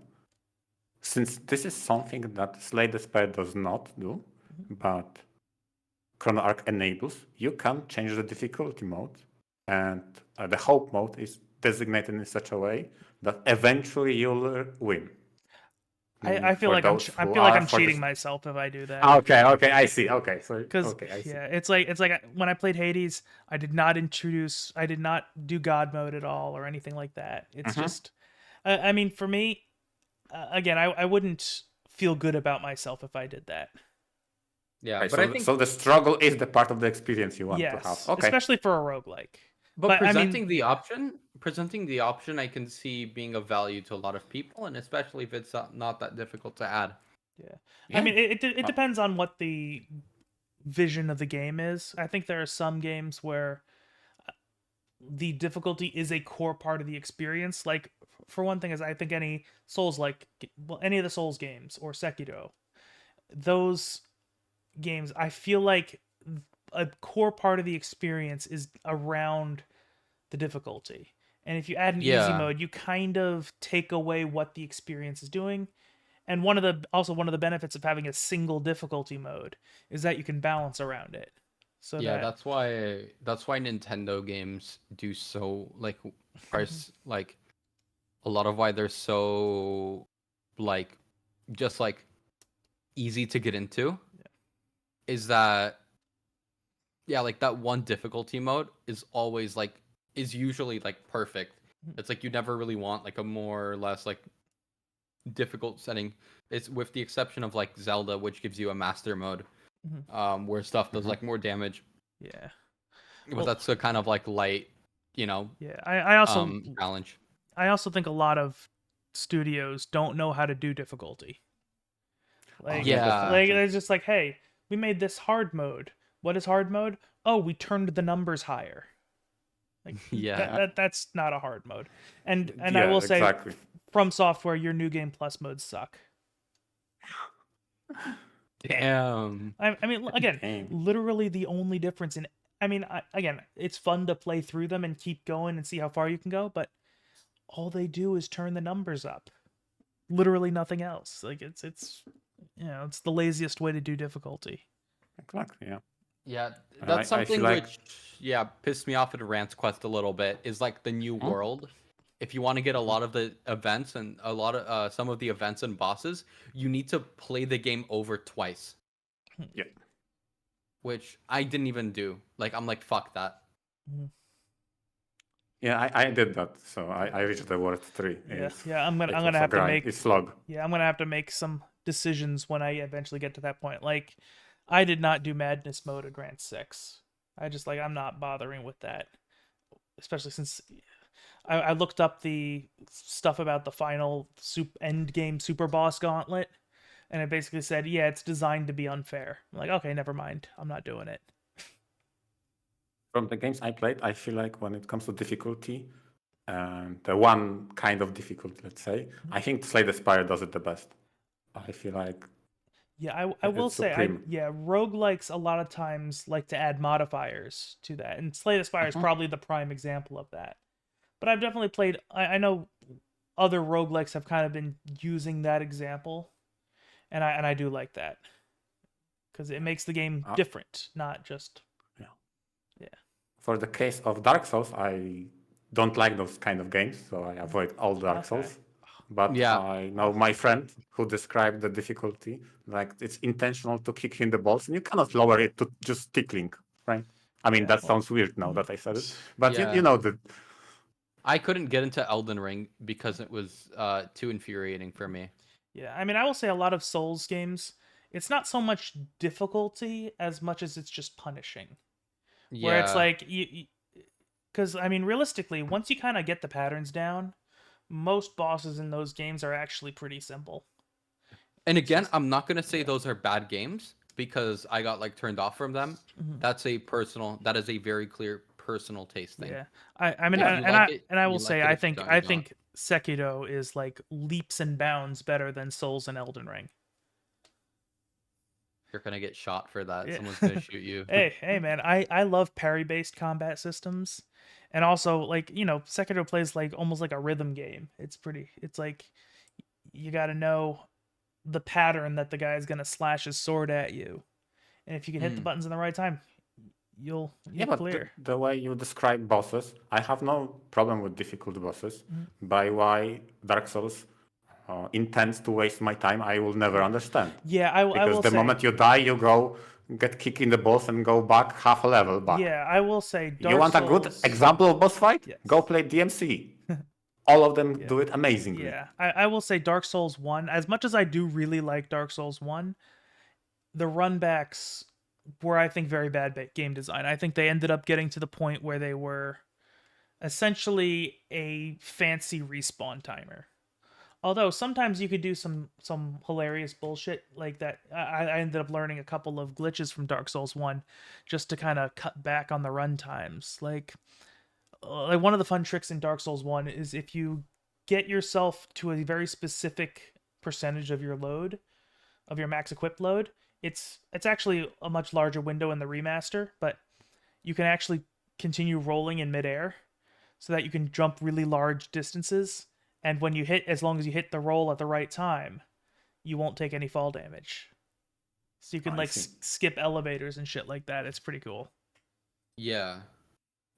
But I do think that's not, again, it's like not intentional, and yeah, I will say Elden Ring did fix that problem because they kind of added those little checkpoints right in front of the bosses, so that was better.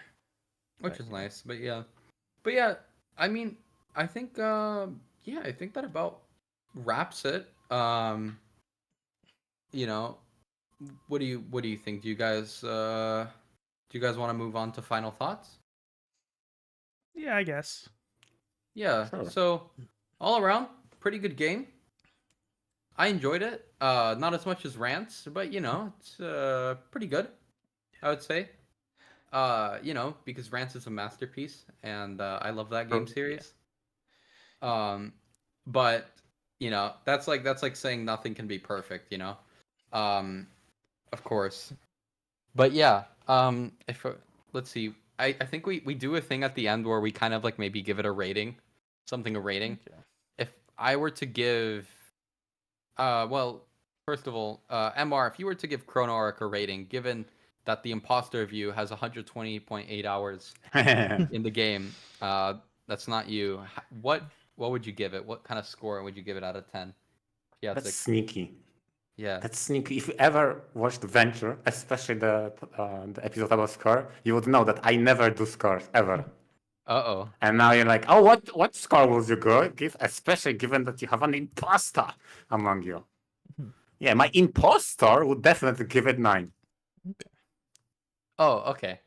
Because you would never give a score to something. Oh no way. It's good out of 10. Okay. Oh, okay. Yeah. For me, I'm not big on numerical scores because I think they just can't really ever tell the proper picture. But I would say that based on my current play time, it's one of those ones where if this kind of game really appeals to you, it's definitely worth picking up, like even at full price. If it's kind of intriguing, it's more than worth it at a sale price. But and of course my opinion could change as I learn more, because I imagine there's mechanics I have not encountered yet, and there's story I have not encountered yet. So I could definitely see my opinion going up as I play. Although I will say I'm in a weird position where it's going to be a little hard to kind of slot that into all the other things I'm doing because meanwhile I'm also working through Sengoku rants, and I'm working on a big Mushoku Tensei video. Those have both completely eclipsed my brain, so it's going to be kind of Chrono Ark feels like it's kind of like the little stepchild at the moment. Yeah. I would probably give it like an 8. You know, that's a good score. 5 is average for me. You know, so that's kind of how I grade stuff. An 8 is like really good. And I'd say I thoroughly enjoyed it. Yeah, or I'm not enjoyed. I'm thoroughly enjoying my experience, and if it's gonna stay consistent, then yeah, it'll probably stay where it is. Maybe it'll go to an 8.5. Who knows? Um, but yeah, with that, I believe that kind of wraps it up. Mr, you have like a channel or something? You know, we can find you. Where can we find you? Yeah, you can find me on YouTube, but it won't be easy. So listen up. You need to type VNture, as in VN and Ture, but don't accept YouTube saying, oh, I don't know that kind of thing. No, it's venture. I know search engine optimization is annoying, and they think our clever, very clever wordplay is a mistake. It's not. It's venture as an adventure, but venture, so you went out. Okay, Yeah. I'm not selling it the best. It's a podcast, okay? We're trying Well, to optimize the search capabilities. We'll see what we can do. you know, I think the best thing to do is to click the link in the description and Yes. hit subscribe, so you never have to look at the so you never have to, you know, look, you know, again. You can just go through your subscription feed and be like the greatest channel ever, VNture. That's And actually brilliant. Imagine yeah. how annoying it is to search for my podcast. Just subscribe. It's so much easier. Yeah, exactly. Yeah, definitely Subscribe. go give it a shot. Again, I've been on there. I think it was 4 times at this point. It's always a great time, both as a viewer and as a guest. So definitely give it a shot, especially if you're into visual novels, which, let's be honest, if you're here, you probably are, since I'm sure I will have, by the time this podcast is out, I will have shielded a bunch on my channel. Yeah. But yeah, by the time it comes out. Yeah. Maybe someday, hopefully. Maybe Eventually, one day, yeah. hopefully, yeah. But yeah, with that, I think that around about wraps it up. I appreciate all of y'all for tuning in to this wonderful episode here. I've had a lot of fun with Mr calling me Dvovsky. Whoa, Ski! Yeah, like a different way, like every single time. It has definitely been like one of the peak moments of my podcast career. I will say. Yeah. but, but yeah, I believe that wraps it up. See you guys. Later. See you.